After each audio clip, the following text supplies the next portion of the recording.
7 days low-carb meal ideas. Kung 2 meals a day ka, tansyahin mo na lang yung i-prepare mo para meron ka ng first meal at second meal.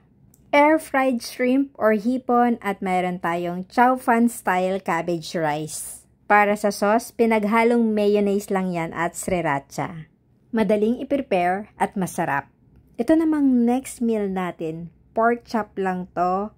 Pwedeng air-fried or pwede rin na regular na ginagawa nating pritong pork chop. At para madaling kainin, inislice na natin yung ating pritong pork chop. For our rice replacement, nilagang sitaw. Pinakuluan lang natin to ng 3 to 4 minutes para half cook lang. Pwede naman ng sitaw sa low carb basta in moderation lang, yung pasok sa macros natin. At syempre, ang favorite natin, sunny side up, na malasado pa yung egg yolk. Kung mapapansin nyo, iba-iba yung rice replacement na niluluto natin everyday. Itong pangatlong recipe natin, sobrang dali din lang tong gawin. Isang cucumber or pipino lang tong pinrepare natin at inislice lang natin ng pa-cubes na maliliit. At para sa toppings, mayonnaise lang yon at sriracha. At slice lang natin tong ating egg roll.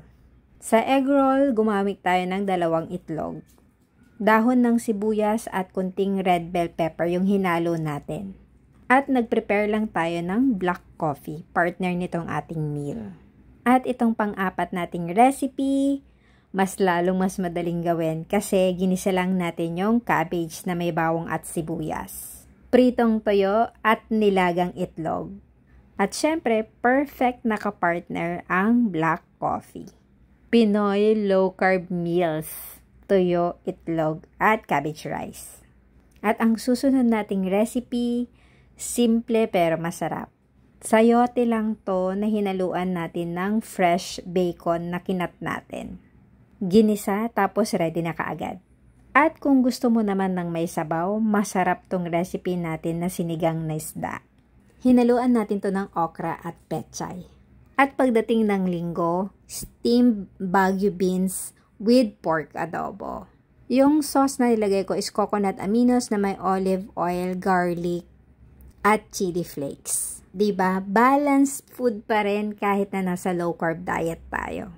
At kapag naumay ka naman sa lahat ng kinain mo, perfectong keto bites panghimagas. 95% dark cocoa, premium dark chocolate with roasted almonds. No artificial flavors, no preservatives, 100% organic. No sugar ang nakalagay sa packaging. Unfortunately, hindi nila nilagay kung anong sweetener yung ginamit nila. Ang sarap nito, lasang-lasa mo yung chocolate at chewy yung texture niya. Pero sana nilagay nila yung sweetener na ginamit nila as part of the ingredients.